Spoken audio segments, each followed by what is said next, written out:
sentido a nuestro quehacer diario.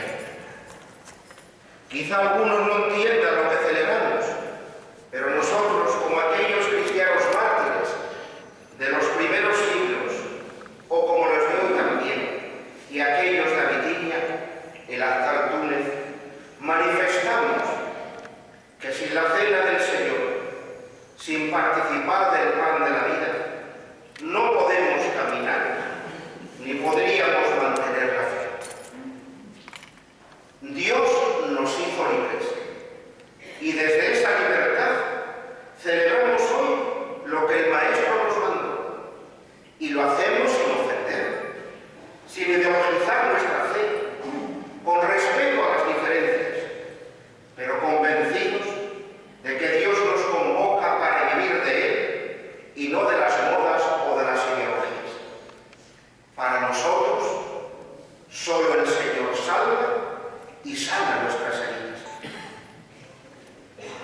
No es casualidad que Jesús viviera los acontecimientos más importantes en torno al mar de Galilea.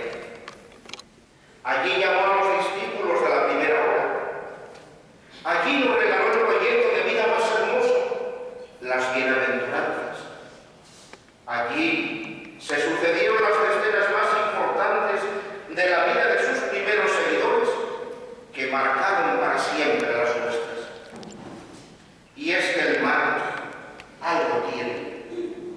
Quienes vivimos en este oasis del Cantábrico, en esta villa marinera, cuna, como dice la canción, de grandes cantores, donde las olas del mar nos despiertan de mañana, donde el olor a ocre nos penetra hasta los tuétanos, donde se dulcifica el espíritu, se abren los corazones, se configura el carácter, donde hay horizonte, es el lugar idóneo para levantar también hoy la mirada al cielo y cantar con el salmista.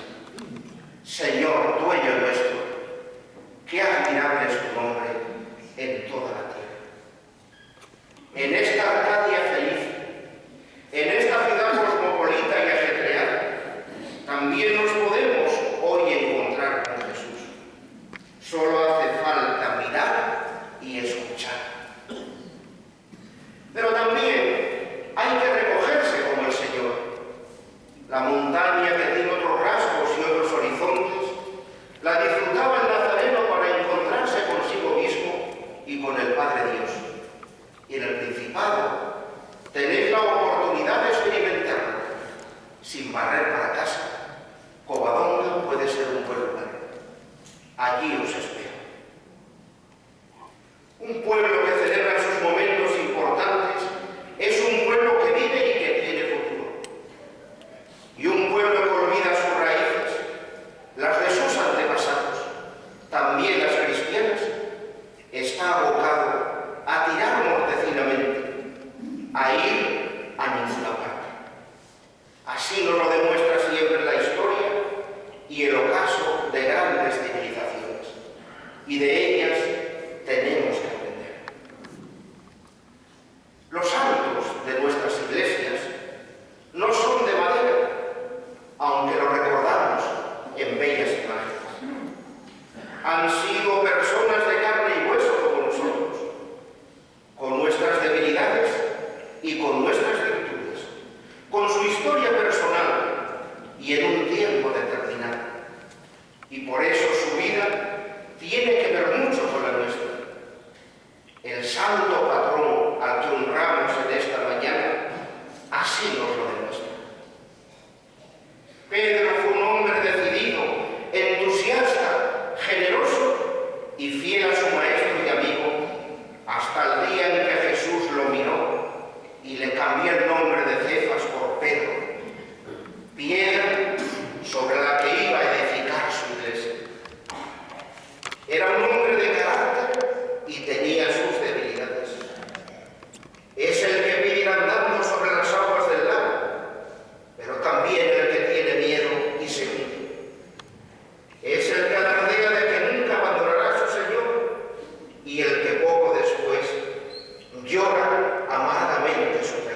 en ocasiones anda a tientas por la vida. Pedro es el prototipo del creyente, de todo creyente que vacila y niega, que tiene dudas de fe. Una fe que aparcamos, que tenemos para las ocasiones en algunos momentos de nuestra vida, que abandonamos seducidos por infinidad de reclamos. Esa fe que tuvimos en la infancia y que ahora nos parece cosa pesada y pasada y trasnochada, es la que tenemos que acoger a partir de este momento en nuestro corazón. Y Dios le dice a Pedro, como hoy nos dice a nosotros, ¿tú también quieres marcharte? Su respuesta, después de dudas y traiciones, brota de la hondura del corazón de aquel que abandonó, pero que aún tenía brasas encendidas. Le dice al Señor, ¿a dónde iré, Señor? Solo tú tienes palabras de vida eterna. El desánimo y el cansancio también hicieron mella en Pedro. Llevamos, Señor, le dice Pedro, toda la noche regando, faenando, y no pescamos nada. Pero porque tú lo mandas, una vez más, echaré de nuevo las redes al mar. Pedro confía a pesar de todo. Y nosotros, ante las dentelladas de la vida, que a todos nos producen heridas, debemos, como él, confiar y mantener la esperanza. La festividad de San Pedro nos recuerda que Jesús le confió a él la iglesia y con estas palabras o parecidas le dice, cuídala, Pedro, apacienta mis ovejas, no la dejes. La iglesia de Pedro, que es la nuestra, no es una institución caduca, como algunos dicen, que nada tiene que decir ni que hacer en esta sociedad. Es la iglesia de Jesús que debe estar entre la gente, dando esperanza, señalando el camino, preocupándose en todo momento de los más necesitados. Ha de ser la iglesia como un lucero en la noche que nos ayude a dar sentido a todo y a todos. Ámala. Es nuestra madre. Nunca más deberíamos de decir creo en Dios y no en la iglesia, sino creo en Dios y en la iglesia que Jesús nos regala. Creo en unión con el sucesor de Pedro, el Papa Francisco, en esa iglesia que es una, y por eso se nos invita a mantener la unidad, que es santa, porque es de Dios, y que es católica, porque extiende hasta los confines del mundo su vida y su corazón, y sus puertas están abiertas de par en par para quien lo desee, para quien llame a ella. Hoy, hermanos, también es fiesta de vuestra parroquia, la de San Pedro. Amadla, porque amando a vuestra parroquia, amáis a la iglesia. Vosotros debéis ser esas piedras vivas que pueden dar frutos abundantes. Poneos siempre disponibles. Esta parroquia y los que venís de otras en esta mañana necesita de vosotros, de vuestras manos para servir, de vuestros pies para ir al encuentro de todos, especialmente de los que más sufren. Necesita la iglesia y esta parroquia de vuestros labios para anunciar como Pedro y Pablo la buena noticia que puede llenar de alegría y de sentido la vida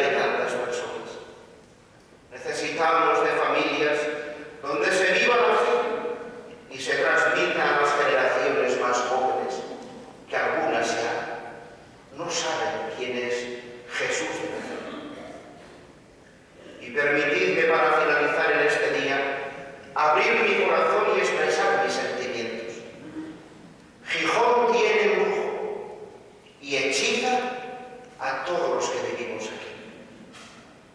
La cercanía de sus gentes, la hermosura de su naturaleza y el mar bravío o encanto se viven y se llevan en el corazón.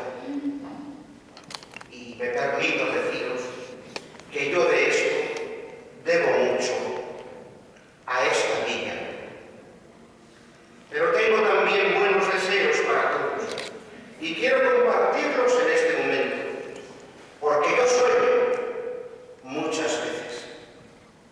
Sueño con una ciudad que tienda puentes y derribe muros que aíslan y empobrecen. Sueño con un Gijón que por encima de ideologías y puntos de vista distantes y distintos, sea de puertas abiertas para todos y especialmente para los más empobrecidos. Que tenga sensibilidad social de la buena